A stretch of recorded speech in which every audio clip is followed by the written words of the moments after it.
And we continue. Satyam arrived in Vizag just in time to attend the meeting at which the decision to launch the armed revolt was taken. A resolution was passed that comrades in each district should carry out an action to loot the class enemy and expropriate funds for use in the struggle. A date was set for a status meeting where each section was to report on the results of its action. Later in the evening, a public meeting was held. 10,000 people attended, mainly tribals, organized by Panchadi and his friends in Sri Kalam. Immediately after, Satyam rushed back to Kazapet, where Sethreya Amaya was waiting, upset that he hadn't been informed of the meeting. Why did I have to find out about it from the papers? Satyam and Sethramaya organized a squad to carry out their action. Youth from the villages surrounding Warangal and Janagon joined, along with mill workers and railway workers and a couple of engineering students. Unfortunately, the squad hadn't managed to launch the action by the time Satyam had to set off for the status meeting. Sithramaya said he would stay behind with the squad and make sure the action was accomplished before the end of the meeting, which was scheduled to go on for 3 days. You go ahead and we will send you a telegram when the job is done. On the 3rd day of the meeting, Satyam was still waiting anxiously for news. The Sri Kalaklam cadre were not pleased. What is this, comrades? How can we make a revolution like this? I am expecting word any minute. Satyam's turn came to give his report. Just as he rose to speak, he was handed a telegram. He looked at it and smiled. It simply said, "Done." The Warangal squad's action had been carried out under the guidance of a man named Ilyaya, who'd been a communist since the days of the old party. The squad decided to loot the house of a rich Komati, which is a moneylender trader, in Jangon, a small town near Warangal, since Ilyala was from Jangun and knew everyone there. Ilyala knocked on the Komati's door. It was opened without hesitation, as Ilyala was a well-respected man. The rest of the squad members forced their way in behind him to storm the house. Finding the iron safe where the Komati kept his cash, they surrounded him and demanded the key. But the Komati pretended to be confused, insisting that he couldn't think where it was. The looters then turned to the Komati's wife, hoping to make off with her jewelry, but most of her gold was locked up in the safe, and despite the looters' threats, her husband refused to produce the key. So the looters set to breaking it, but the iron safe wouldn't break. What to do? The noise and commotion woke up the Komati's 3-year-old daughter. Startled, she began to cry. One of the Naxalites, the 19-year-old Brahmin engineering student, Malika Rajuna Sharma, couldn't stand to see her tears. He left the safe and ran over to take her in his arms, pressing the little girl gently against his breast. "Oh, don't cry, little one, don't cry." He cajoled her, gently patting her back. "Shh, shh. This class war is not against you." When they saw this display of tenderness, the Komati couple relaxed and started screaming for help. The neighbors came running. Ilyala answered the door and told them, "Don't worry, it's me. I joined the Naxalites. Go bring something to help open the safe." The villagers went off and came back with axes and spades. The Warangal squad hacked away at the Komati safe, but it proved too strong to crack open and was too heavy to carry away with them. It had been hours already since they started the action. At last they gave up, grabbed some clothes, and took whatever cash they found outside the safe, along with a battery-operated transistor radio, and a few pieces of gold from the person of the Kamati's wife. They warned the couple not to call the police. With their meager loot, the squad trekked across the surrounding fields. When it got dark, they stopped at a hillock to take rest. As they spread the Kamati's clothes on the ground to lie down on to sleep, a bunch of keys fell to the ground. Hominy, this clever Kamati, look where he hid his safe keys. For a while, they debated going back to the house. In the end, they sent one man back to see if the situation was clear. But by then, the police had come and moved the iron safe to the Changon police station. Little though they had to show for it, their action was technically accomplished. They sent off their telegram and proceeded to Adilabad according to plan. From the meeting in Vizag, Satyam would go directly to Adilabad without stopping at Warangal. Sitharamaya would meet everyone at a place called Ranga Samudraram. There they would cross the river Godavari and enter the forest of Adilabad to begin setting up their guerrilla operations. On the way back from the meeting, Satyam took a train and got off at Ilaru. He had arranged for Mania Mama to meet him there and see him one last time. They checked into a lodge together. He took her to the cinema, bought her jasmines, sweets. On the second night, he told her, "Mania Mama, this is my last visit." Mania Mama said nothing. She had no words for what was inside her, no capacity to articulate her feelings. She couldn't even grasp that she had been wronged in this marriage. "Do you want to come with me, Mania Mama?" Now she knew what to say, and she said it clearly. The country and its problems, your responsibility. Your children are my responsibility. You take care of your business of liberating the country, and I will raise your children, protect them, and educate them. He warned her to destroy every photo of him and every piece of paper that bore his handwriting. She came to see him off at the station. As the train pulled away, she stood under a lamp in a blue sari with the flowers he had bought her in her hair. Under the dim light, she waved to him with a smile on her lips. What courage, what strength that woman has, thought Satyam, sitting back in his seat as his train left the station. She is sending her husband off to the jungles of Adilabad with a reassuring smile. A comrade named Guru Madhavi Rao had told Satyam and others about his own wife's reaction. "She fell to the ground in front of me and grabbed hold of my ankles and wouldn't let go. She cried and cried. Abba, that daughter of a widow, stood in my way. I kicked her aside and came here." Satyam reached Janaram by train and started for Adilabad. The plan was to travel in pairs and arrive at Adilabad from different directions.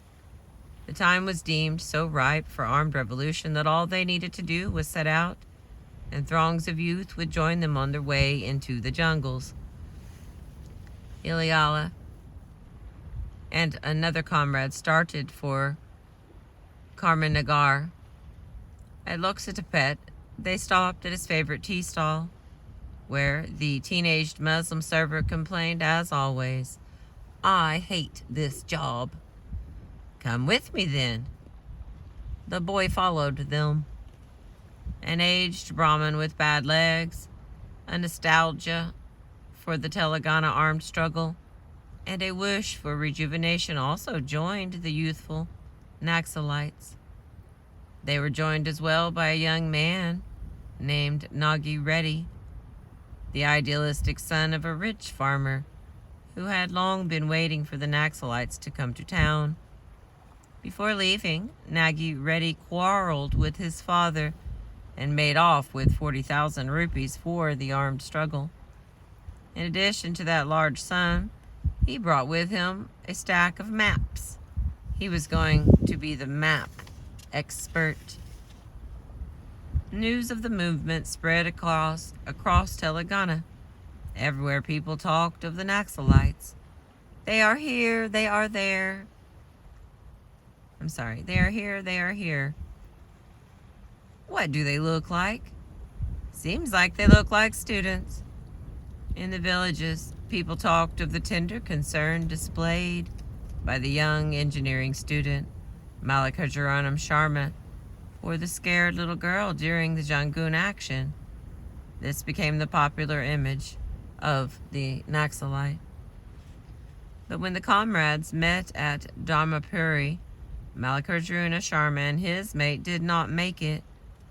In their student clothes, wearing conspicuous sunglasses to hide their faces, and carrying suspiciously heavy bags, they immediately attracted the attention of the villagers.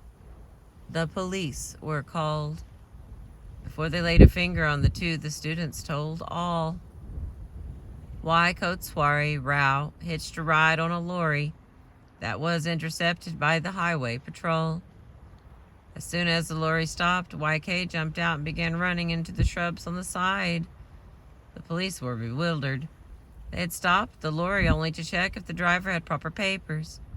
When they caught up to the fleeing revolutionary, he told them everything before they had even asked him why he was running. Satyam had foreseen that some of the comrades might be caught and might talk. That was the reason for traveling in pairs and letting no one know from which direction the others would be traveling. Still, he was not pleased. Who told them to wear student clothes and sunglasses in a village? A few miles further on, the old man with bad legs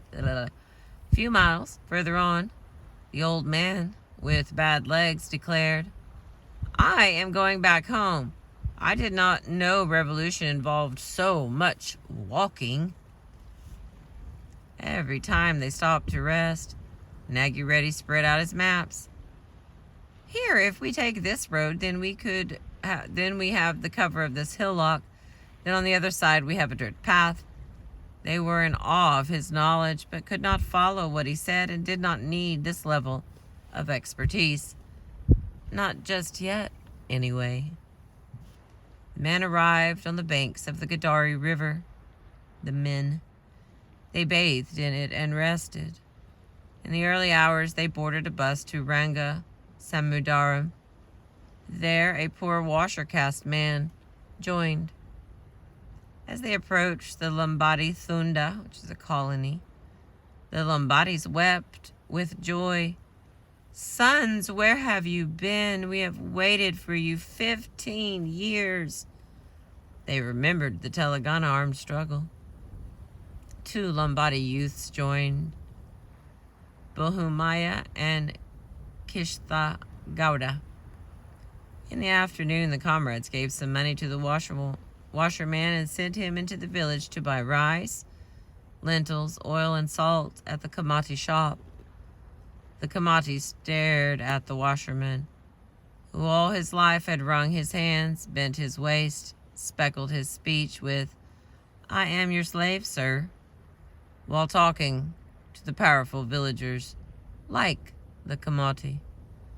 The washerman said, "Hey, son, what are you looking at? Tell your friend that Mansub, which is the head of the village, that son of a whore who raped my wife, tell him he is finished tonight." The washerman comrade returned with the groceries. The comrades cooked and ate and went into the Godavari to bathe. Meanwhile, in the village, the Kamati locked up his store and ran to the Mansub's house to report what the washerman had said. The nearest police station was far away. The Mansub would not have time to get there. But luckily, a CRPF battalion was nearby in Jagshal because of the separate Telangana agitation. the Munsub dispatched a manservant to the camp. As the men were bathing in the river and enjoying themselves, they heard a huge commotion. As they struggled to figure out what was happening, the would-be guerrillas found themselves surrounded by CRPF forces, pointing rifles in their direction. Satyam saw some of his comrades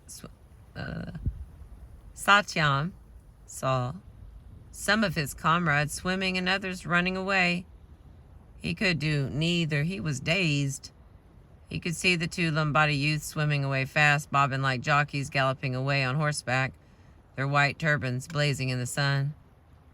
Satyam let out a grunt and fell to the ground. A CRPF man used his rifle to knock Satyam hard in the back. When presented to the police chief, Satyam was naked but for his underwear. "Wrap some clothes around this man. I am embarrassed to look at this sad spectacle that his body is. There is no shame in being rendered naked.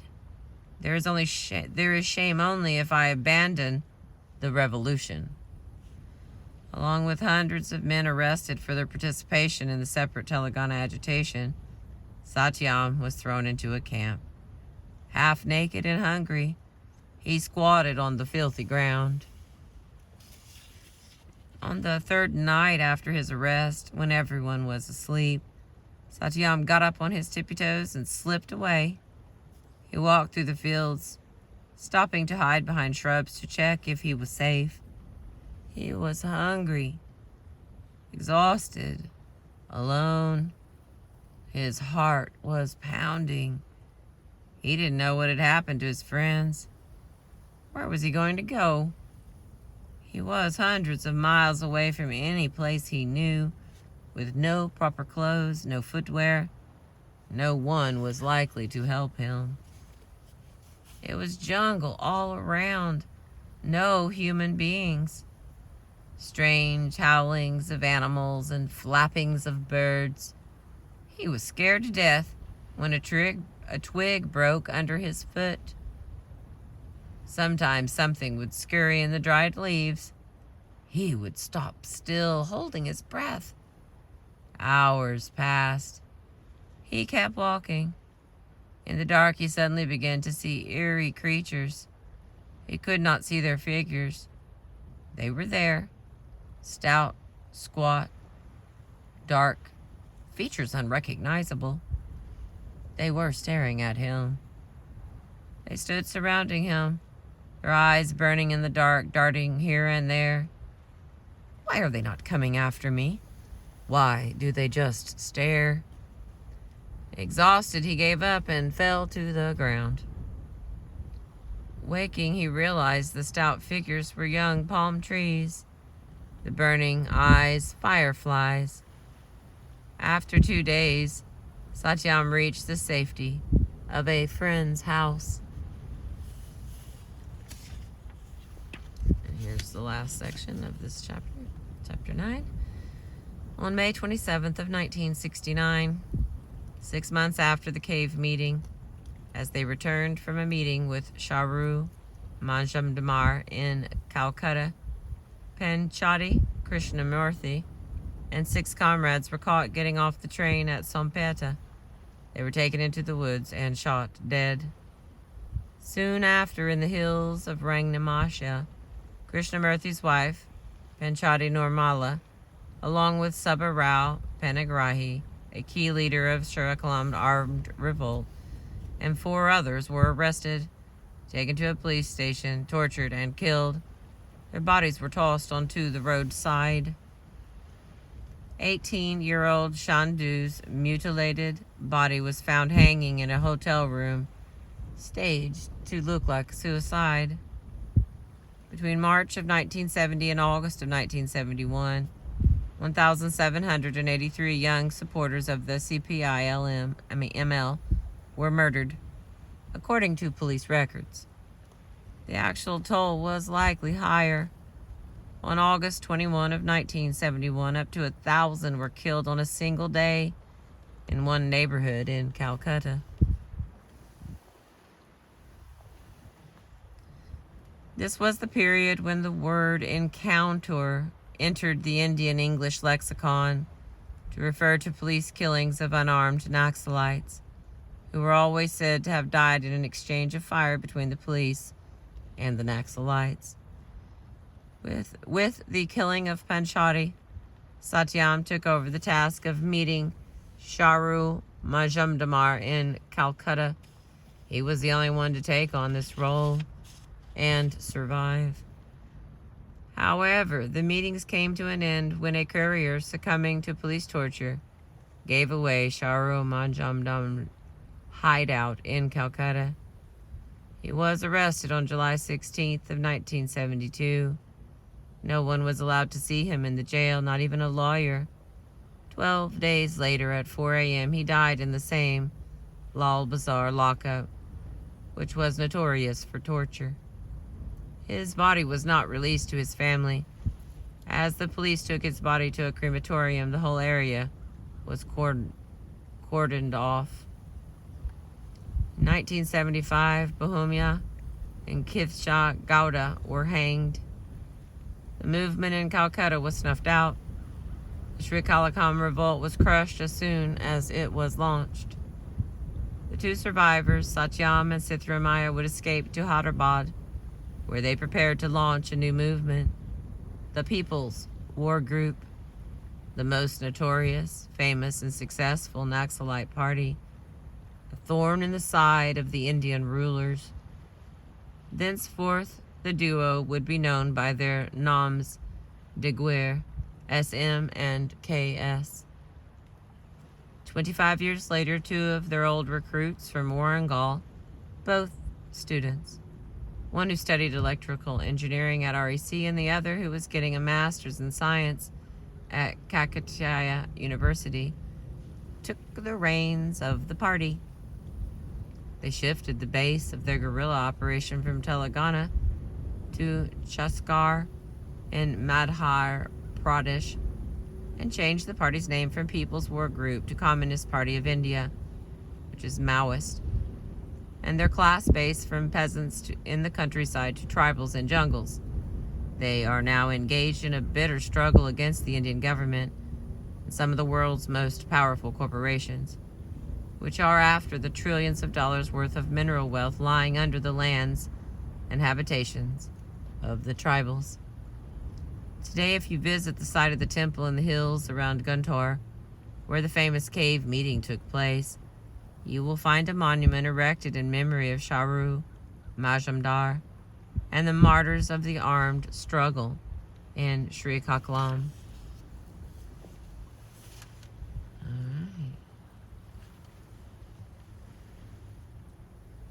That is the end of chapter 9. I'm going to try to read a little bit of 10, but I feel like, hey, it's not that hot.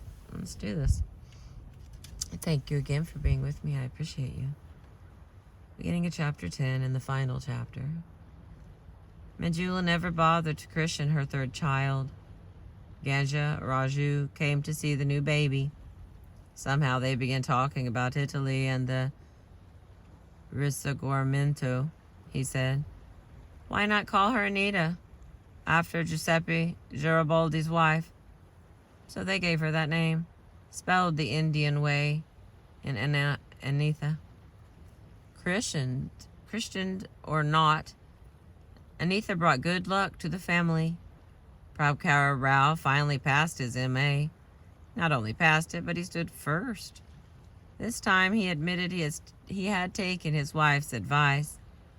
He received 5 marks more than the university's gold medalist, but because he was not enrolled as a student, having prepared for the degree on his own and simply paid the fee to sit for the exam, he was not eligible for medals.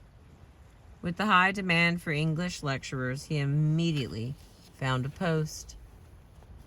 Manjula also received a job offer. Leaving her family in Anantapur, she reported to the Women's College in Nellore, in the south of Andhra. Manjula didn't know anyone there, so she asked help from a Christian colleague of hers, Sanandamama.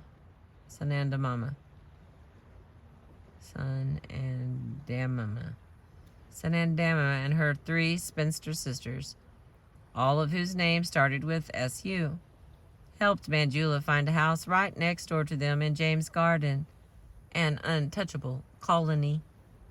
It was a huge house, and though the rooms were small, they were surrounded by a large veranda. In front of the house was a well with a pulley and a bucket. A large front yard full of green trees shaded the house from the sun. Best of all, if Manjula needed anything, Sandamama's sisters were right there. In Dasahar, which is a harvest festival holidays, Manjula went back to Anantapur to fetch her children. They were happy to see her. They clung to her calves, clamoring, "Amma, Amma, Amma!" Rathanamama came to, bringing pots and pans and sheets. The children liked the new house. They ran across the veranda.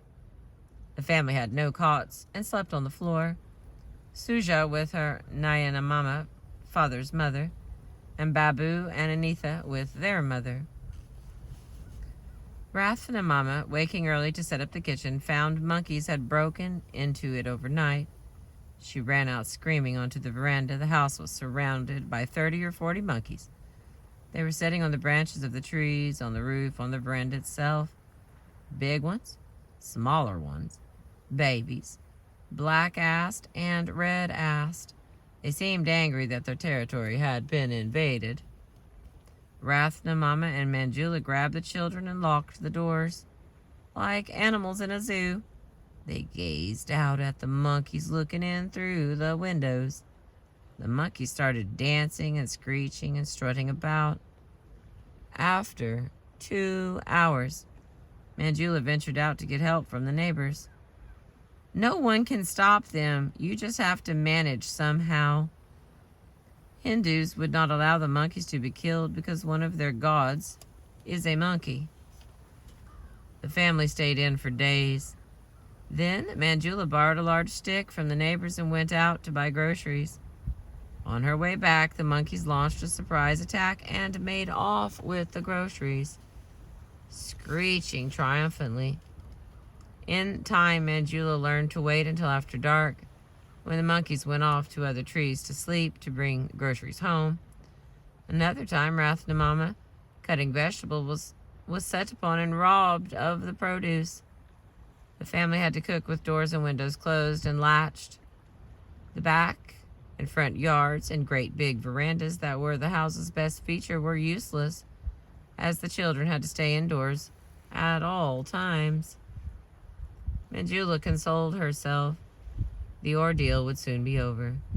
When both husband and wife are lecturers, a government rule says that they have a right to work in the same place. Prabhakar Rao had already started looking into getting Manjula transferred.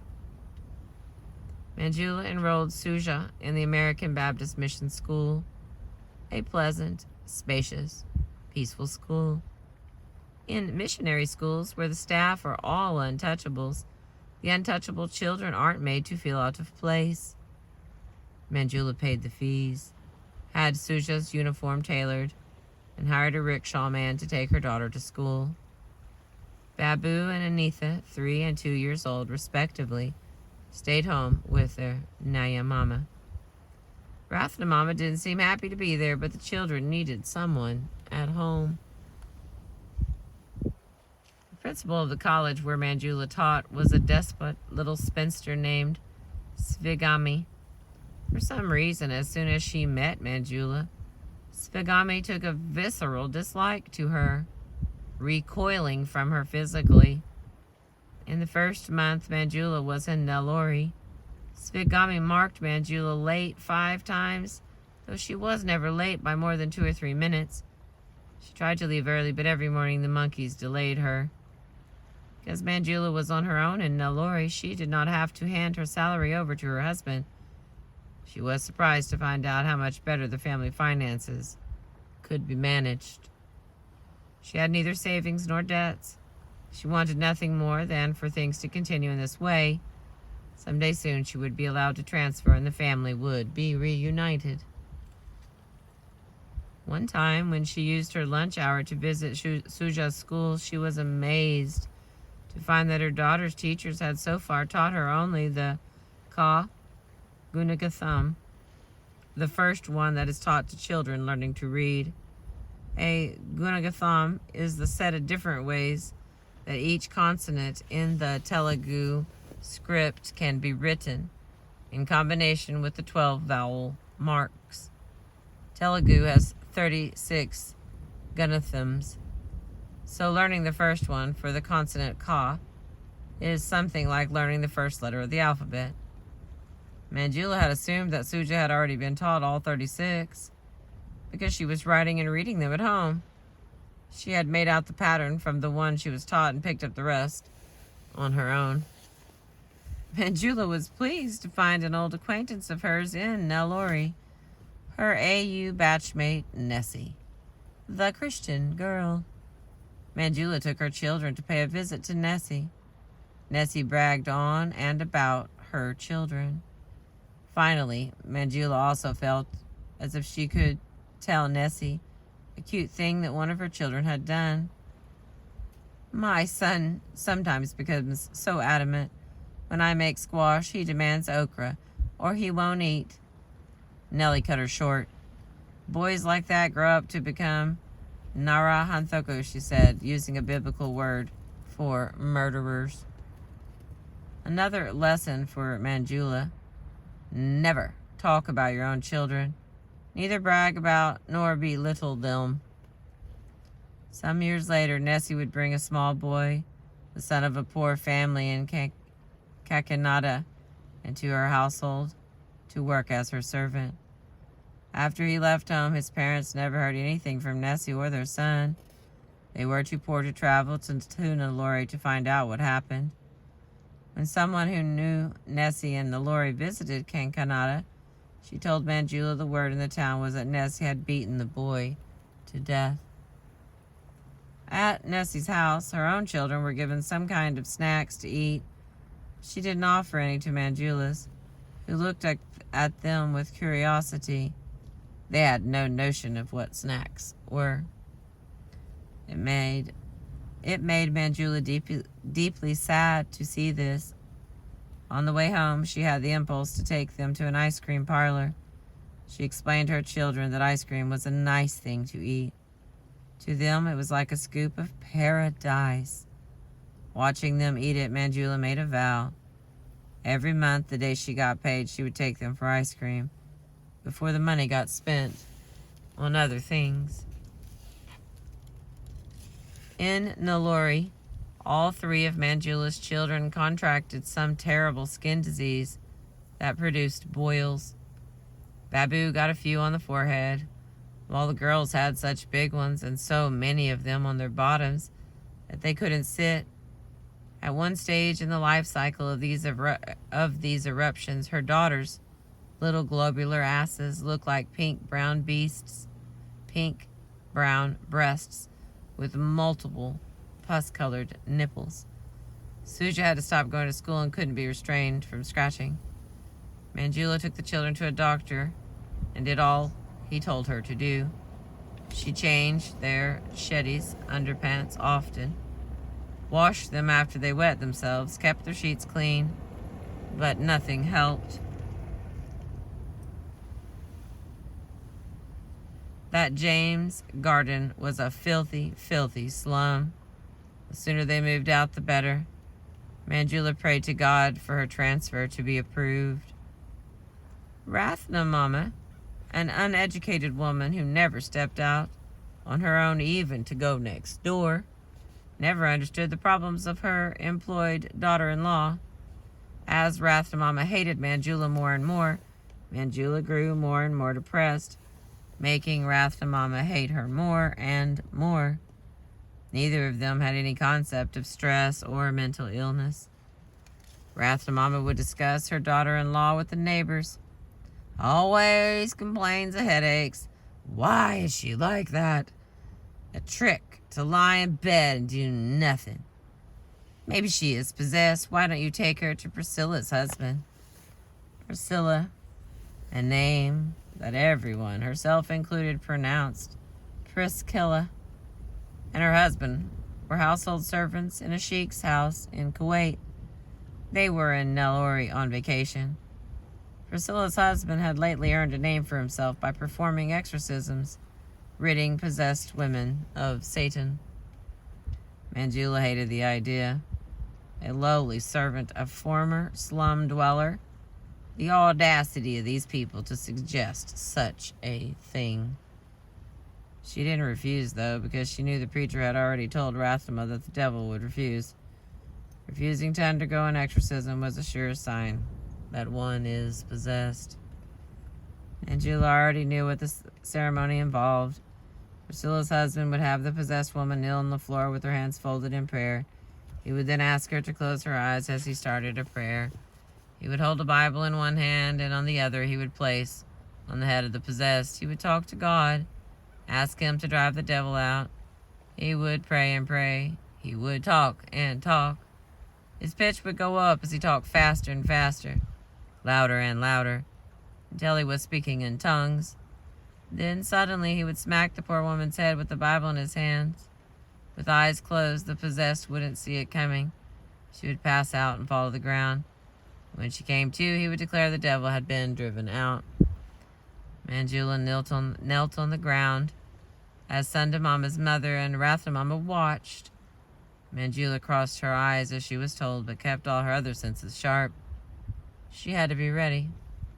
Right when the Bible was only an inch from her head, she ducked. This was not an outcome the exorcist was prepared for. On his summer vacation, Prabhakara Rao came to Nellore. In the 2 months her husband was there, Manjula carefully balanced finances were ruined by his cigarettes, his 3 teas a day. He took his mother's and Manjula's own gold chains and pawned them to the Marawaris. The women consoled themselves for the loss of their meager jewelry, with the hope that as soon as they had the money to spare, they could get it back from the pawn shop. Of course, this never happened. Manjula, who had been praying for a transfer, began to have doubts about this plan. If she lived together with Prabhakara Rao, she would have to give her salary to him, and he would use it up. The children would have nothing. While he was there, Rathnamama told him many things about Manjula, complaining that she didn't want to live with her. But if Rathnamama left, Manjula would have no one to look after her 2 toddlers. To please Rathnamama, Manjula began waking up early in the morning to fetch water out of the well and wash the dishes and the clothes. One day, slicing vegetables, she cut her thumb badly. But for a long time, a combination of self-denial and self-pity kept her from seeing a doctor. She went on fetching water, cleaning dishes, and washing clothes with a gashed thumb. Finally, she consulted the doctor, who told her to stop using that thumb until it healed. Manjula reluctantly hired a maid to do the dishes. That Sunday, Manjula stayed in bed a little longer. "Why are you asleep still?" "It's okay, Rathnamama. The maid is coming in to do the dishes." "The maid is here. Get up and put out the dishes." Manjula was annoyed at Rathnamama. "Let me sleep, will you?" A hand grabbed Manjula by her hair, lifting her right out of bed and onto her feet. Prabhakara Rao was standing there like a dragon spewing fire. Then he slapped her face. Manjula screamed. The children woke up. The scene that day is burned into Sajuthas, into my memory. The terrified woman, her mother, disheveled, her hand wounded, utterly naked, running to save herself. The man, Sajuthas' father, her beloved father, chasing after her mother, who, desperate, ran out of the house. Her father went after her. Sajuthas' mother ran around to the other side of the well. Her father followed. He pretended to start chasing her mother in one direction, and when she tried to run away, he turned around and caught her from the other side. The children's grandmother stood looking on with pride at her son's display of manliness. The 3 children started out of their slumber with crusts in their eyes, dried saliva on their cheeks, and boils on their asses. Their underwear soaked in piss stood there wailing, scared out of their minds. The adults were too busy to notice, one running for her life and the other trying to take that life, and the third watching the hunt. The monkey sitting on the veranda, startled, ran up to watch the spectacle from the rooftop. The neighbors, too, came out and watched. Sunda Mama's mother and sister came by to pick up Ratha Mama to go to church. They watched the scene for a while and left without interfering. At the end of the summer, Ratha Mama went away with her son. Manjula had to leave her children alone at home to go to work at the college. When she returned, Babu had 3 scratch marks close to his eye from a monkey's claw. She took the 3 of them in her arms and consoled them, telling them that soon she would get a transfer to Kakinada. Amma, what is a transfer? We are all going to go to your Nyamama's town and live together with your father, uncle, and Nyamama is going to take care of you while I am gone to college. The children started to think transfer meant something exciting. Amma, when is the transfer coming? Soon. Sorting out her problems, Manjula decided the first step was to move out of James Garden and close to the college. She found a room in Mulapita, a neighborhood that was just beginning to develop. The surroundings were so pleasant that no one else wanted to live there. Oh, so unpleasant. So the caste Hindu owners agreed to rent it to Manjula. Even though Anitha and Babu were still too young, they would have to go to school. She got uniforms stitched, paid the school fees, and hired a rickshaw to take them. After Manjula had spent all that money, Anitha, just 3 years old, told her mother that she didn't want to go to school. She organized her sister and brother, and the 3 of them stood their ground. Their mother could do nothing. A lot of money went to waste, but Manjula was delighted with her youngest leadership qualities. She told herself, anyway, after the transfer, they would have to go to a new school. Their new living quarters were a portion of a house built to be independently accessible. Construction wasn't finished. The floor was still waiting to be plastered, and the walls were just bare bricks. There were no windows, just holes, and the doors were raw wood.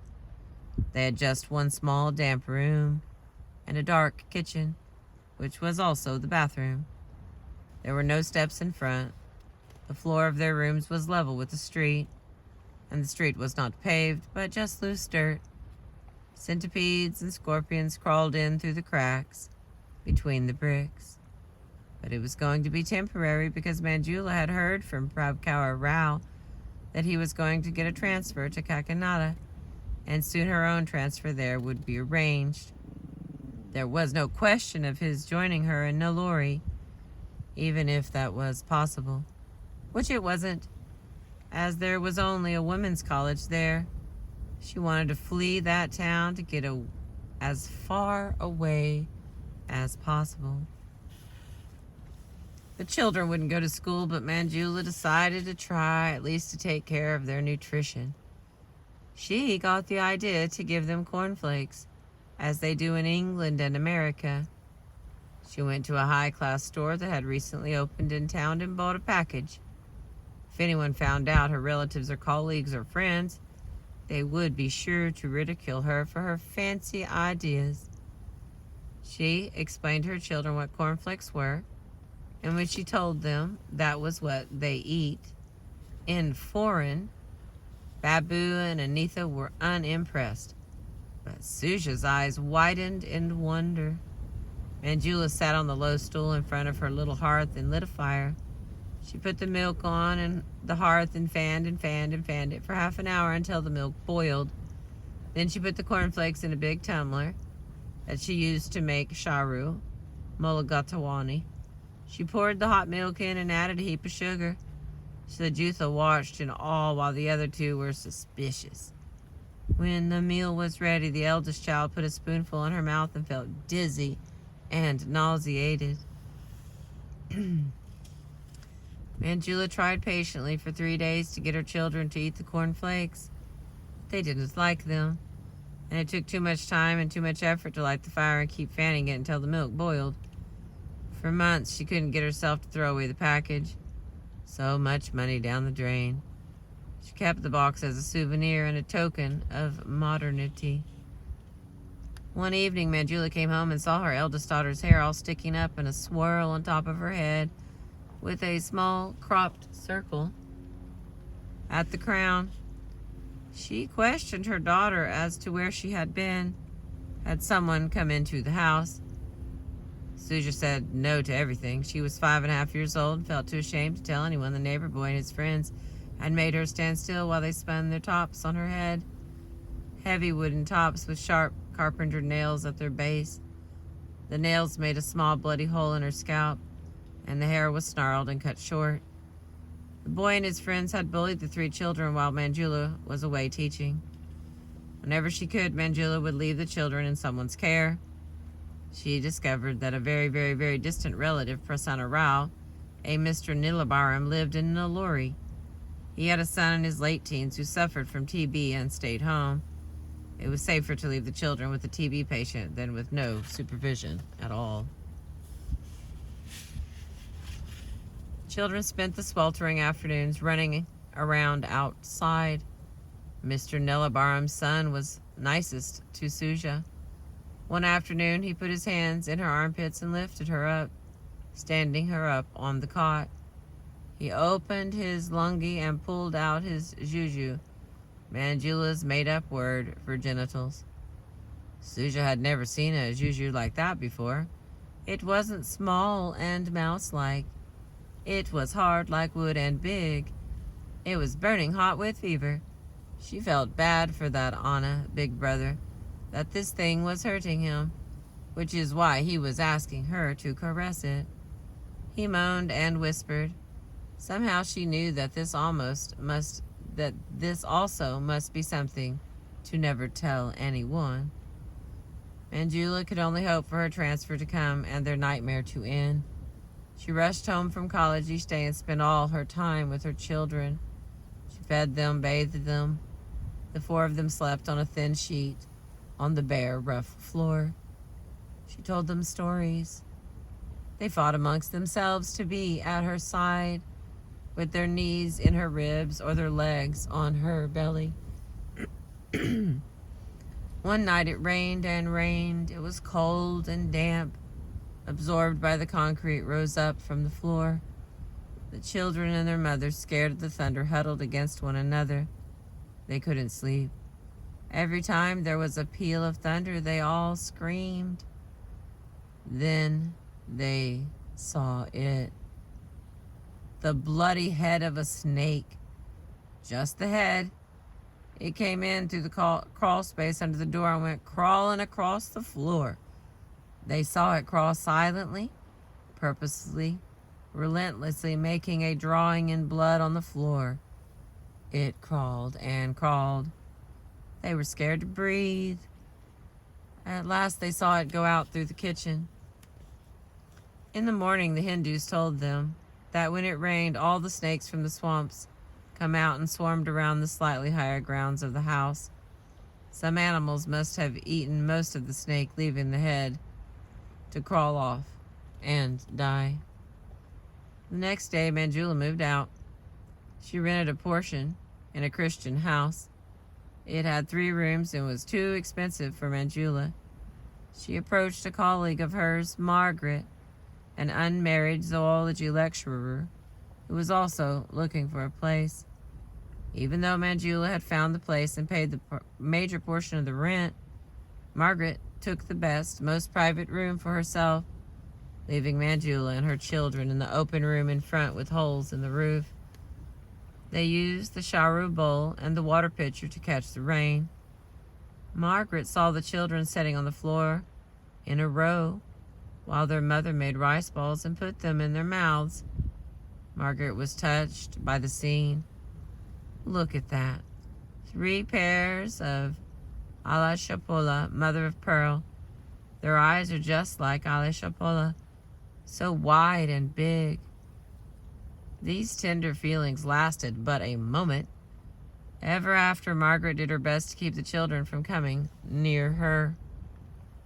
The house owners were a short, gray-skinned couple in their late 40s. Manjula's children called their 16-year-old daughter Akka, big sister. Manjula did not know what her children got up to when she was at work. She did not know that Suja became an accomplice in the neighborhood Akka's schemes. Suja adored the older girl. She was pretty, with long braid reaching down below her waist. When she walked, that braid bounced from one buttock to the other. She had big eyes, which she adorned with eyeliner. Akka's parents wouldn't let her go out to see friends because they suspected her friends were boys. But if Akka took Suja with her, they allowed her to go, little thinking she would be so shameless as to make out with boys in front of a little girl. Suja saw Akka touching and holding different Annas in ways that were not familiar to her. She knew this too. Must be kept a secret. Akka liked to invite Suja to piss together in the alley between the house and the compound wall. When they did this, Suja was filled with a sweet, breathless, restless sensation. The whooshing sound of the teenagers pissing intrigued her. Suja longed to know how it was different between the Akka's legs and her own. What it was that made her piss whoosh while her own only tinkled. Manjula had no time to watch out for her children. At college, Principal Sivagami tortured Manjula. Puny and cold and a stiff sorry, Sivagami walked around like Napoleon. When Manjula taught, Sivagami would come and stand at the door. She had made it her goal in life to bring down Manjula.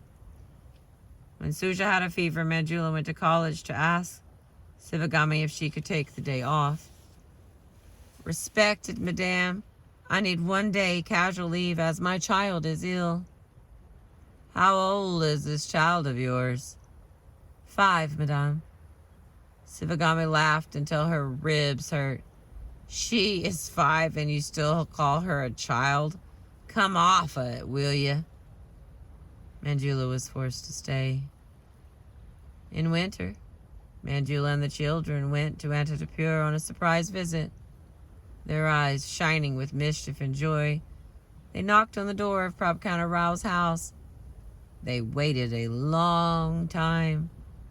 Prabhakana Rao finally opened the door. "Oh, it's you. Why didn't you come to the door?" Manjula asked. He mumbled that he'd been in the lavatory. Later, the house owner called Manjula over and told her that her husband's behavior had not been irreproachable. "The maid is always there. Sometimes he shuts the door while she's inside." When Manjula questioned Prabhakana Rao about this, his face became red. His hair stood on end. He put on clothes and sandals and went off somewhere. In her absence, he had become as indignant as a beggar. Indigent. Indigent. Why are you okay? In her absence, he had become as indignant as a beggar. Instead of giving him money, she brought groceries from Nellore. There was nothing left over for treats. She had to renege on her ice cream promise after only one time. When she returned to the college, Sivagami summoned her to her office and ordered her to testify against a colleague of hers, Padmavati, who Sivagami hated. Someone told Sivagami that Padmavati had bragged in the staff room. "Within a week, I will have Sivagami transferred to a remote place. If not, my name is not Padmavati." As scared as she was of Sivagami, Manjula politely refused. "She may not like you, madame, but she never said anything about getting you transferred." "I want you to testify." "Then why don't you ask Miss Kanakamata to testify?" Manjula suggested. Kanakama was Sivagami's friend. "How dare you tell me what I should do?" I want you to testify, and you are going to testify. Svigami locked the door to her office from inside and made Manjula stand in front of her. For 2 hours, Svigami prodded and threatened her. Manjula knew that this meant the end of her hard-won government job. Svigami had her in a stranglehold. Manjula went home. She thought of going to the telephone exchange and calling her husband to see how the transfer efforts were coming along. Oh, Lord, just get me out of Nellore. Emancipate me from Svigami. Nessie paid a visit to pressure Manjula on Svigami's behalf. Svigami set up spies everywhere to report on Manjula. She went to the bathroom. She got written up. She was 30 seconds late. She got written up. She dictated notes to her students. You didn't spend the whole hour on the lesson. You wasted time on notes. Write up. Manjula brought this all upon herself. She had no fondness for Padmathavya, who, like Svigami, was highly contemptuous of Manjula for being poor and untouchable. One day, Manjula was summoned to meet some visitors to the college from out of town. It was Manika Rao and Naranja Mama. Manika Rao was powerful in the Department of Education at this time, and he and his wife were in Nellore for a meeting. They couldn't believe that this person standing before them was Manjula. Oh my God, you look so old. You look like a mother of 10 children. The annual college fete was coming, or fete. Svigami instituted a new rule that year. We have invited Nellore's prominent people. You are not allowed to bring your children to the fete. They are a nuisance. No one dared say anything except a mild-mannered physics lecturer, Sarojani. Madame, this is our college. We work here. This is our fete. And you want to ban our children? The lecturer stood strong. They formed a line outside Svigami's office, and one after another they went in to protest. She rescinded the memo. But on the day of the fete, no lecturer dared to bring her children. Manjula had wanted to. She was afraid to leave them alone after her usual hours, and it would have been a chance to show them where their mother worked. But she left them at home. Their clothes were torn and faded. They had no shoes. Manjula couldn't wait for the function to be over. There were speeches, praises, prizes. Her children were home alone. She asked someone, "What's the time, madame?" 6 o'clock. She had never stayed at the college so late. There were patriotic songs, mythological dramas, traditional dances. Her children were home alone. "What's the time, madame?" 7 o'clock. There were sweets, soft drinks. Her children would have loved to eat those sweets, but they were home alone. "What's the time, madame?" 8 o'clock. There were rustling silk saris, jingling bangles, fragrant flowers, glittering lights, but her children were home alone. "What's the time, madame?" 8:30. The neighbors were away. Margaret was at college, too. Manjula's children would be scared. As soon as she was allowed to go, Manjula ran out. The house was not far, but the distance stretched out before her, uncrossable. It was dark out. Her children would be missing their mother. As she ran along, she saw a small crowd of people by the side of the road, gathered around some spectacle. She had not a moment to stop. She merely threw a glance. When she did, it felt as if someone had taken her heart in his fist and squeezed hard. She saw them, their eyes, 3 pairs of Alachapula eyes peeking out at her from under a filthy sheet on the roadside. It was January, the coldest month, and her 3 children were variously naked under that sheet, crouching there in the dirt beside the sewer in the middle of a deserted bazaar, silent and inscrutable, drawing a concerned but passive crowd. Manjula gathered herself, walked over and whispered, come. She took Anitha on her hip, held Babu with her other hand, told Suja to hang on to her sari. With the soiled, tattered sheet under her arm, she brought them home. In the semi-dark, her 3 abandoned children had ventured out, nearly naked with nothing on their feet, into the streets, dragging their favorite, well-worn purple sheet with little black diamond shapes, looking for their mother. She bathed them, fed them, and put them to bed. She couldn't sleep. What was she to do? Leave the job? Leave Naluri? Have their father come to Naluri leaving his job? She had to choose. Tomorrow. It couldn't wait. The next day she got a letter from Prabhakar Rao that their transfers were being arranged. She was lucky.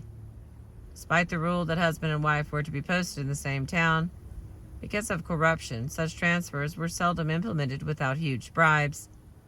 The going rate was 8,000 rupees.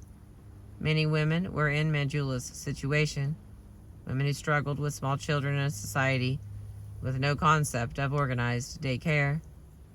As she waited for a transfer to come through, Manjula took the children to Anantapur and left them with their father.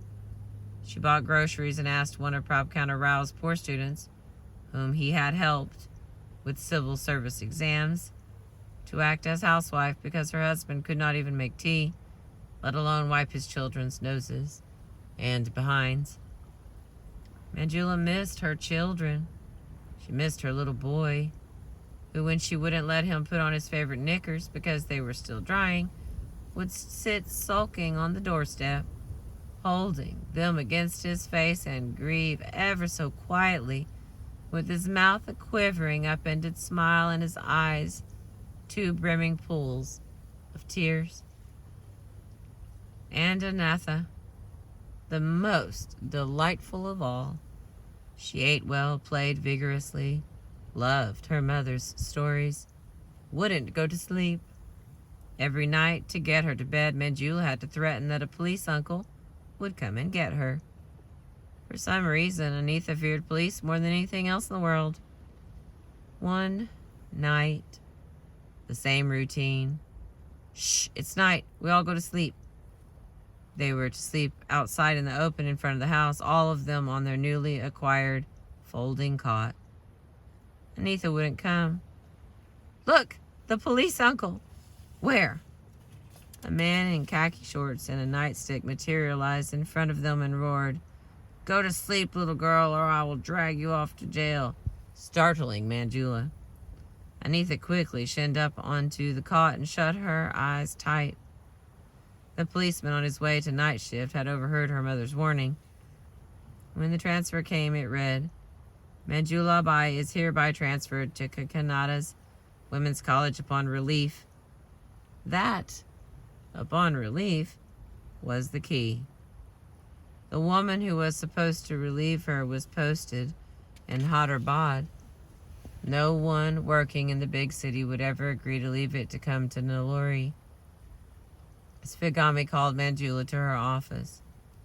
"Now is your last chance. Are you going to testify against Pagnamatha, or do you want to be written up for insubordination?" Manjula knew that she was going to lose her job one way or another. It was better to quit. The next day she came to college with her resignation letter in hand. A peon was waiting for her at the college gates. He took her straight to Svigami's office. Some high-ranking police officials were sitting in front of Svigami waiting to question Manjula. "Are you Kamham Mary Manjula Bai?" "Yes." "Do you have a brother named K.J. Sathnamurthy?" Her brother must have been shot dead. Yes. "Do you know his whereabouts?" Relief. No. They asked if he had written her. When was the last time she'd seen him? Did he visit her in Naluri? Where did she live? Who all lived in her house? Where was her husband? And why was he in Anantapur? She wasn't told directly, but she could guess. Her brother had gone underground, became a hunted outlaw. She had lost him forever. When the police left, Manjula was given new transfer papers. Unexpectedly, the lecturer from Hyderabad was coming to relieve her.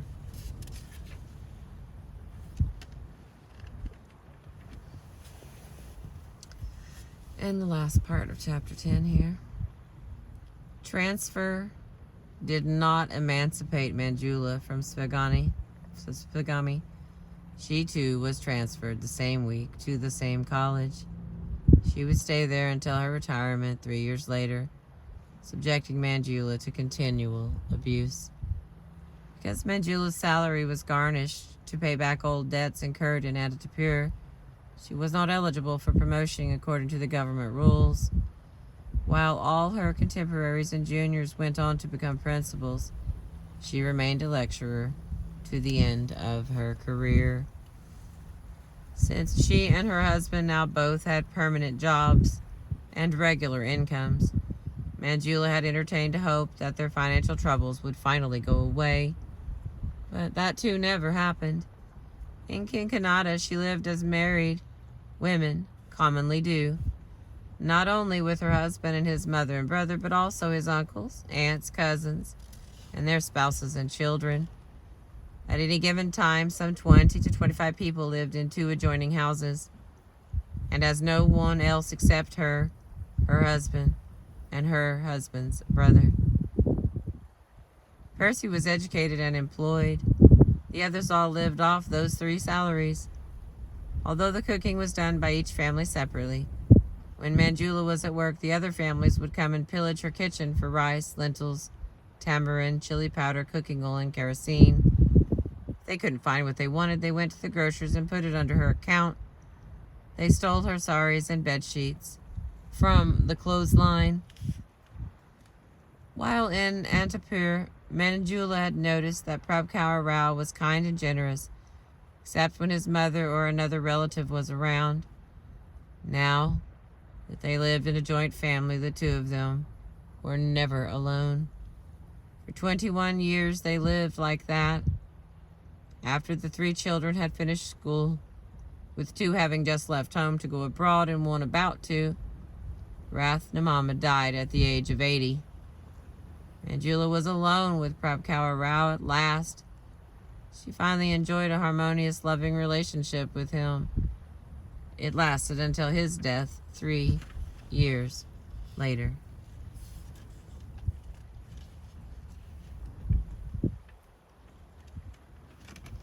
Got a couple of pages here about the afterword.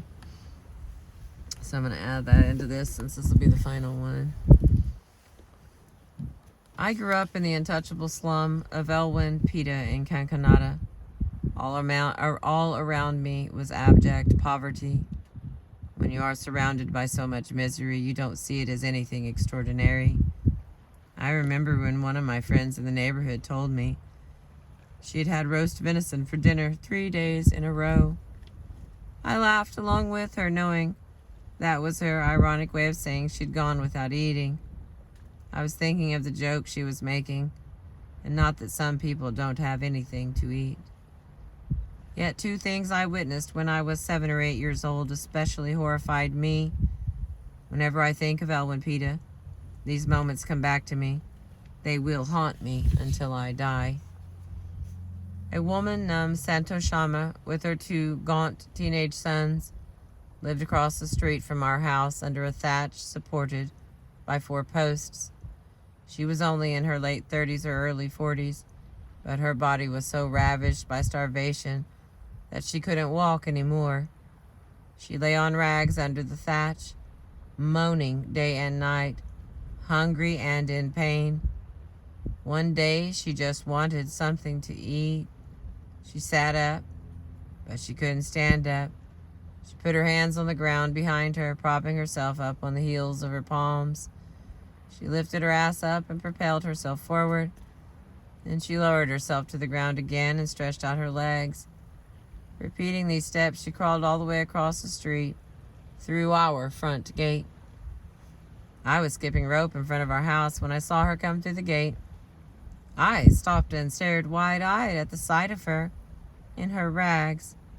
her wrinkled skin hanging from her skeletal frame, her hair wild and dry like straw, with tears pooling in the folds around her eyes, desperate, crawling like some crushed and oozing creature.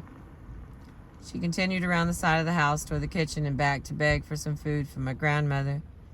My grandmother, catching sight of her, was shocked and started weeping with helpless compassion and yelling at her in a trembling voice, abusing the poor woman for presenting us with such a bizarre and pitiful spectacle.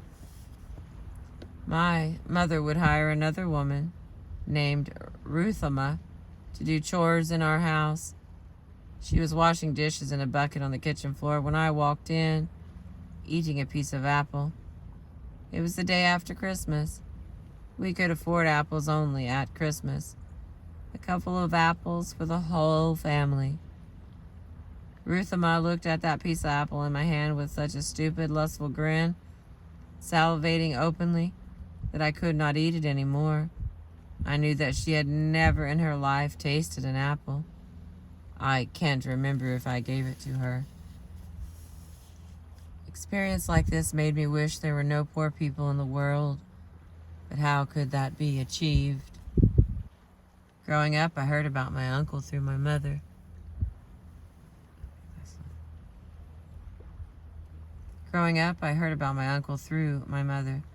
She told us he had sacrificed everything, left his family and gone off to help the poor. How did he help them? He had a gun. He would threaten rich people, take their money, and give it to those who had nothing. My uncle was like a cinema hero to me. I wanted so much to be like him, but we were never going to see him, my mother said, because the police were secretly watching our house. If he tried to visit us, he would be arrested and put in jail. All this made my uncle seem like a mysterious star shining in the sky, high above. My mother also told us that he never kept any of the money that he took for himself. He lived a hard life in the jungles. I practiced sleeping on the bare cement floor to prepare myself for the future, when I'd have to sleep on the hard ground. I told my friends that I was going to be a Naxalite when I grew up. One summer afternoon when I was 14 years old, I was riding my bicycle home from my math tutor's house when I spotted a group of teenagers singing to a small crowd gathered on a street corner. Fascinated, I got off my bicycle. They were singing about poor peasants and workers, how unjust it is that they suffer from want because they are the ones producing the wealth, not the owners of the land and the factories. Never had I heard a song like this before. Come on, peasant brothers, they sing. Come on, all you exploited and impoverished, join the party of the peasants and the poor, and let us all stand up to the landlords. I walked through the crowd right into the midst of the singers and declared, I want to join. They were delighted to have one a recruit. I invited them home with me. My family was surprised, but also curious. Sitting on our bed, they sang for us, filling the small, asbestos-ceilinged room with revolutionary passion. We were enthralled. When my mother started talking to them and asking them questions, we learned they belonged to a party funded by none other than my uncle. That day I became a radical, a member of the Radical Students Union, the RSU, the student wing of the People's War Group. It was all informal. Whenever the party needed me to take part in some activity such as distributing leaflets, they met me at home or in school and asked me. I was always ready to do what they wanted. I joined a street theater group like the one I had met and went around singing about unemployment, the rising prices of basic commodities, corruption in government hospitals, the evils of the education system. When student strikes were organized by the party, I would make speeches asking people to support them. On summer holidays, I joined village campaigns. 10 or 15 of us would spend a few weeks traveling from village to village in the vicinity of Quinquenada, stopping for a day or two in each one to learn about the lives and aspirations of the poor peasants and to tell them their lives needed to be so hard, that in China, a people's government had been established. For a couple of years, I was the youngest member. We were aware that someday we would be called on to take part in other forms of struggle. When I was 16 years old and weighed about 75 or 80 pounds, I was attending a conference and a man my father's age came up to me and shook my hand so vigorously that my whole body shook. He said to me fondly, "You are so frail, you must eat, put on weight, else how are you going to carry your rifle?"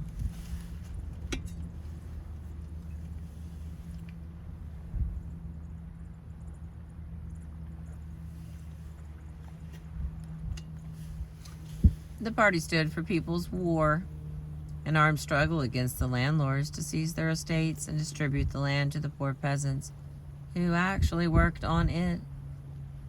We, radicals, looked forward to this future phase of struggle that we were helping to prepare for by winning mass support for the party.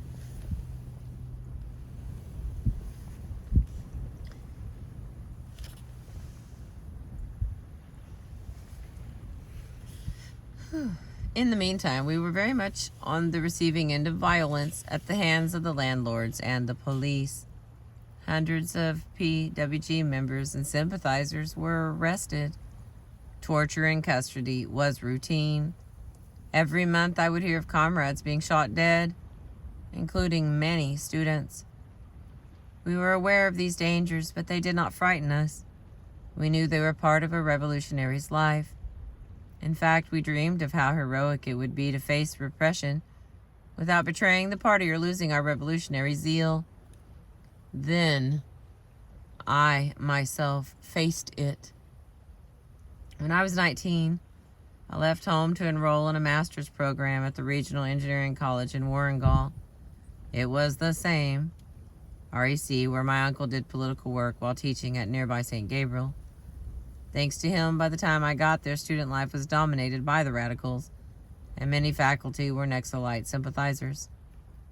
When I was in second year, it was brought to our attention that an upper caste professor in the electronics engineering department was passing all the students of his own caste with high marks and failing his low caste students. We warned the professor to stop this practice, but he did not listen. Then we took the matter to the principal. To our surprise, the principal, who never used to disagree with us, sided with the professor. So we called a strike. All the students left except those leading the strike. Not being on the strike committee, I went home. A few days later, a large police van stopped in front of my house and a number of police got out. The sub-inspector came inside and told my parents he was arresting me and transporting me to Warrengall. Then he took me away. I was one of dozens of students and workers, including the physician at the campus medical center, to be thrown in jail in retaliation for the strike. I was the only girl among them.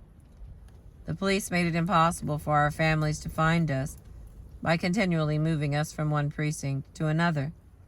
We were deprived of food and water and sanitary facilities for long periods and tortured. They beat us with sticks, with ropes. I heard a deputy superintendent of police tell 2 female cops, "Beat her until I can see the welts on her." They stuck pins under our nails. We did not know how long this was going to go on. Weeks went by.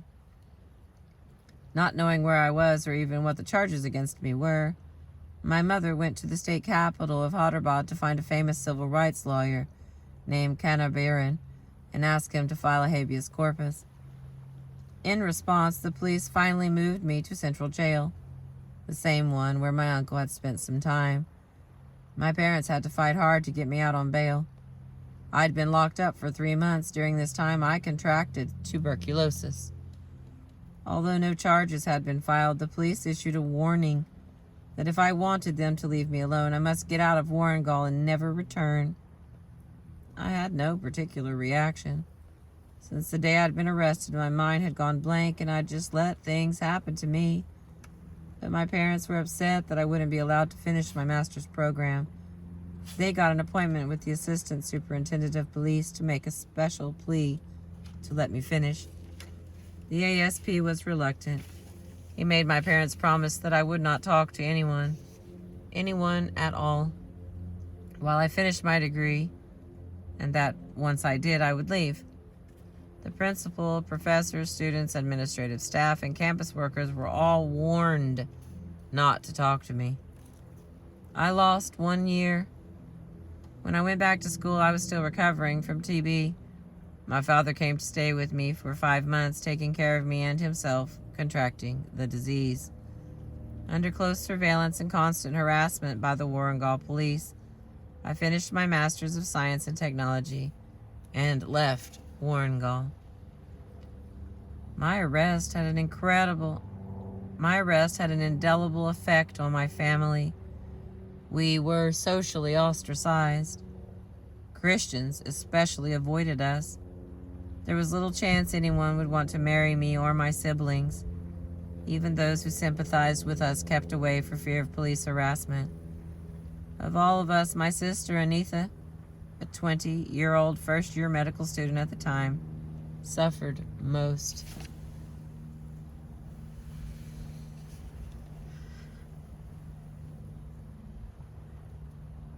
But none in the family, including my beloved grandmother, reproached me for my radical activities or my mother for having steered me in that direction.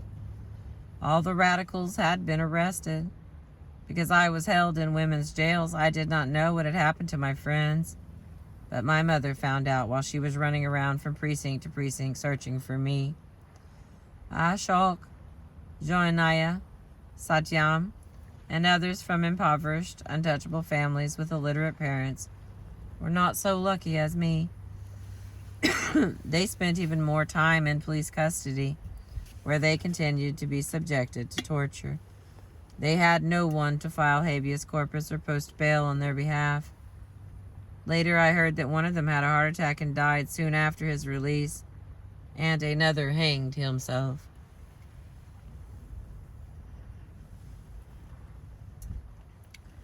Worse still was the fate of some young tribal dishwashers in the REC messes who were friendly with the radicals. They were arrested at the same time as us, but not taken to any jail. They were never heard from again, and it was presumed they had been shot dead. The party stayed away from me while I was under surveillance, but after I graduated and came back home, the district organizers started coming by my house again to talk to me. My parents told them they didn't think it was a good idea, but they ignored them. Once, when my parents were not around, one party representative asked me, "Now that you've finished your education, what about going full-time?" This would have meant going underground to become a full-time party worker. Once a person goes underground, he or she will be wanted by the police. Before my arrest, I would have accepted immediately. But after all my parents had been through, I said I wanted to think about it. The party representative took me to a house in a nearby town where a man was waiting for me in a small room. The representative left me with this man who introduced himself by his party name, Exiled Son. I could tell he was a top underground leader. He sat with me for 8 hours continuously and explained how ennobling it was to dedicate one's life to the revolution. I just listened and said nothing. It became clear to Exiled Son that I wasn't interested. The party representative returned to take me home.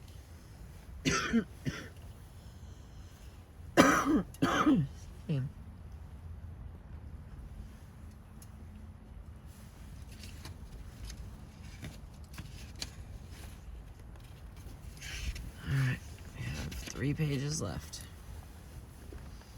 Stay with me. I know it's long, but it's the end.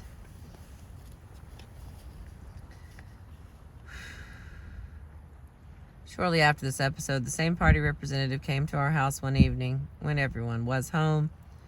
He told us in a quiet voice that he had some important news. The party had expelled SM. The news was shocking because to everyone I knew, SM was the party. He was the one who drew intellectuals and students to PWG politics, and with his slogans and poems and songs and the People's Theater Troupe, he invested the party's program with a romantic aura. It would be no exaggeration to say that because of him, the PWG had become the most successful guerrilla party in the subcontinent, except perhaps for the Tamil Tigers in Sri Lanka. He was expelled, we were told, because he had turned traitor and tried to divide the party. I instantly spat out, "That traitor!" Despite my decision not to go underground, I was still staunchly loyal to the party. I made sure to be firm in my denunciation to show I was not swayed by the family relation. My mother, on the other hand, wanted to know exactly what he had done. They could only say that things would become clearer in time. When my mother asked if there were any documents, they said they would try to get her some. Soon after, I got a job as a research assistant in the Indian Institute of Technology in Madras. There was no RSU or PWG in Madras, but that didn't matter to me. I was 22 years old. I wasn't thinking revolution or even of my own future. I made new friends and went out in the city with them. We went shopping or to the movies, restaurants, the beach. I had boyfriends and loved to stay up late, either in the precision engineering and instrumentation. Ooh, hang on, let me try to get a drink of water. Let's try some water instead of coffee.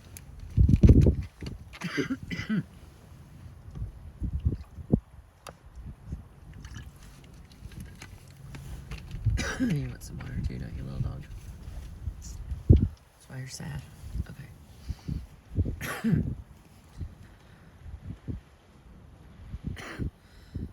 I had boyfriends and loved to stay up late, either in the precision engineering and instrumentation lab with Hedge, as he did his MS, or in a holography lab with Malaskar, as he did his PhD.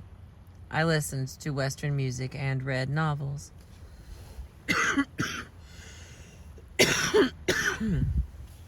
Excuse me.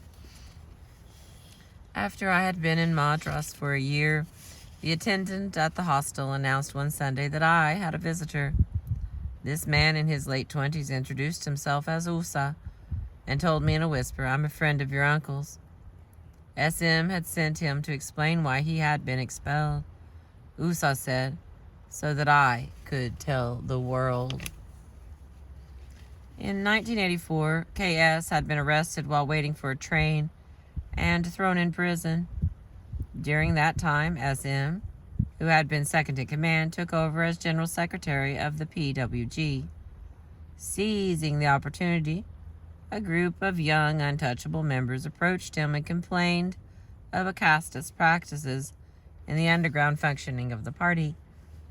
They pointed out that when members were recruited, they were assigned duties according to their caste. Barber caste members were told to shave their comrades' chins, and washer caste members to wash their comrades' clothes. Untouchables, of course, were made to sweep and mop the floors and clean the lavatories.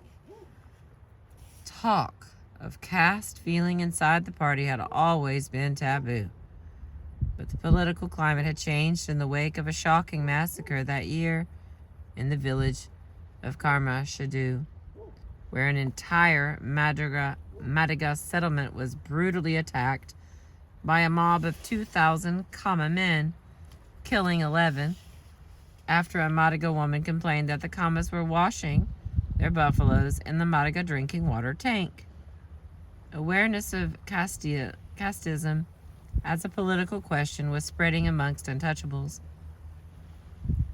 The college-educated young untouchable members who spoke to SM had joined the party precisely because they saw it as the best way to fight against the system that bred such injustices. When they joined, they were not given a gun. Instead, they were handed a broom and told to sweep the floors. They called on SM to raise this question. SM himself had received his share of casteist insults from upper caste members who were close to him. They were known to leave small amounts of money in the bathroom to see if he would pocket it. He had brushed this behavior aside as the product of backward social attitudes that had inevitably seeped into the party from outside and would surely wither away as it grew in strength. But now he could no longer close his eyes. After KS escaped into an ambush organized by SM,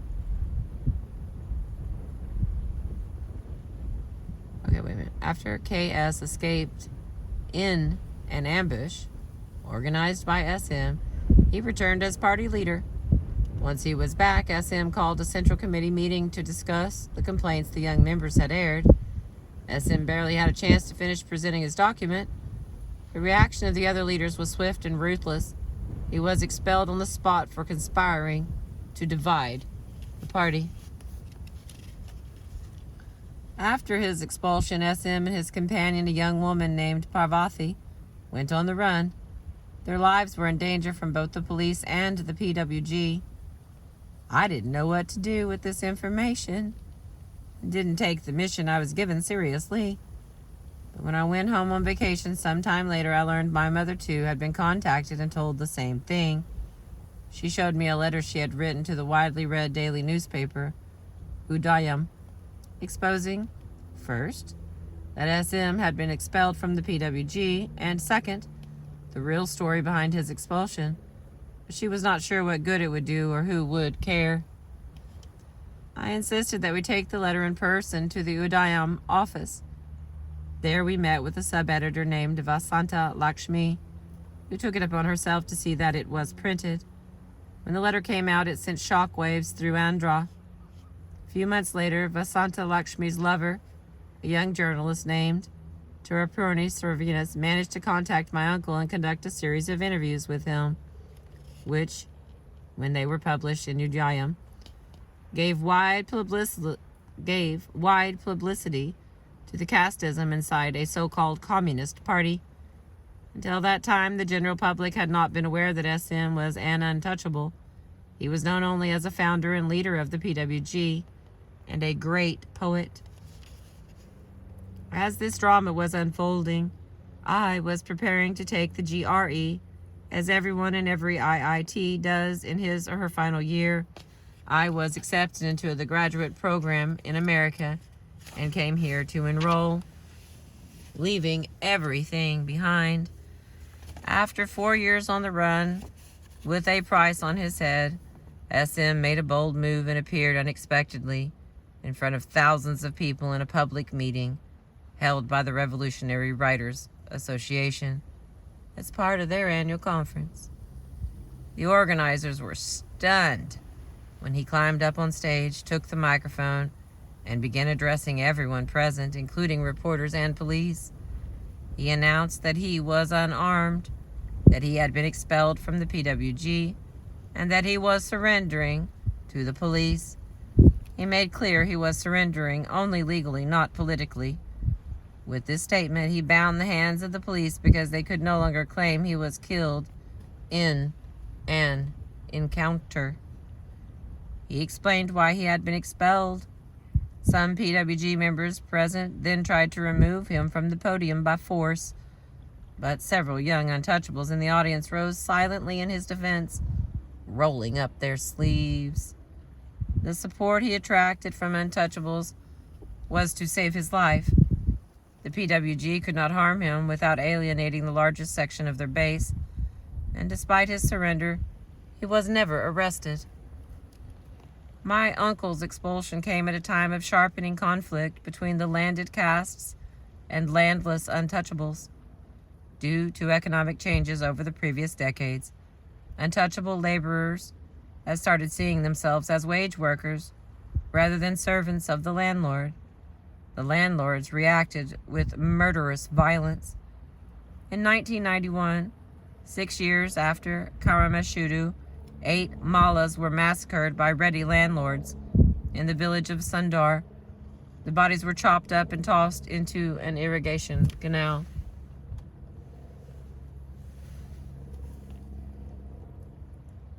SM went and settled in that village, leading the agitation from there. With the help of several civil rights lawyers, including a young Brahmin named Chandra Sekhar, SM conducted an investigation of the incident. While other untouchable leaders were calling solely for legal recourse against the accused, SM sought to organize untouchables in self-defense. 56 men were charged with murder. SM did not live to see the end of the case, but through his participation in this struggle, he established himself as a leader of the untouchable masses of Andhra. 2 years later, he started an agitation to commute the death sentences of 2 untouchable youths who were waiting to be hanged. Although there had been movements worldwide against capital punishment, the cause was not popular in India. When the youths were spared, SM became a legend in the districts of Guntur and Angoli. All throughout his career in the communist movement, my uncle had avoided talking too much about caste. He shared the view that the toilers should only be organized to fight for the demands of the whole class, not for those of particular groups. After his expulsion, he took the opposite position. He decided that upper caste peasants and toilers couldn't be won to a truly revolutionary program. He tried to organize untouchable and low caste peasants on a caste basis as a revolutionary vanguard. Others would be allowed to join, but not to serve as leaders.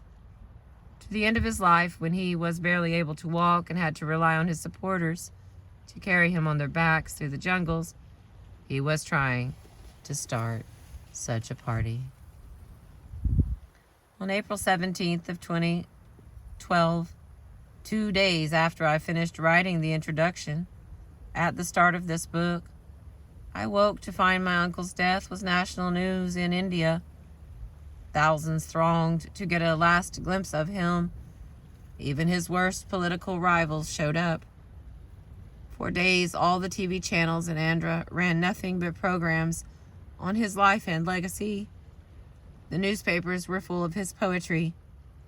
Processions in his memory went on for weeks afterward in cities, towns, and villages across the state. It all came as a great surprise to his family. We never realized he was loved by so many and so much. I still look forward to a day when there are no poor people in the world, and I agree with my uncle that it will take a revolution to achieve this.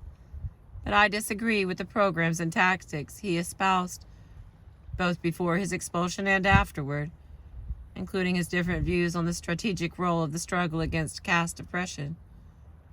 In 1928, a major strike wave in the textile mills in Bombay, under the leadership of the Communist Party, threatened to turn into a general strike against colonial rule. But the strike failed because the workers were divided in several ways, including on caste lines. For many years, the caste workers organized by the communists refused to work alongside untouchables in the weaving department, demanding that untouchables be confined to the lowest paid jobs in the spinning department. During the strike, at the urging of their leader, Ambedkar, who argued that they had the most to lose and nothing to gain, the untouchable workers crossed picket lines. When finally, toward the end of the strike, as the workers were already starving, the union agreed to include a demand to open the weaving department to untouchable workers. The management said that if keeping them out was an injustice, it was entirely the doing of the caste workers themselves. Had the union fought for the rights of untouchable workers from the start, the struggle might have turned out differently. And the last part is her acknowledgments. The author would like to thank Alan Horn, Laird Gallagher, Ken Alper, Professor Kontham Purushottam, and Stephanie Evans. And that is the end of that book. Thank you for being with me. I appreciate you.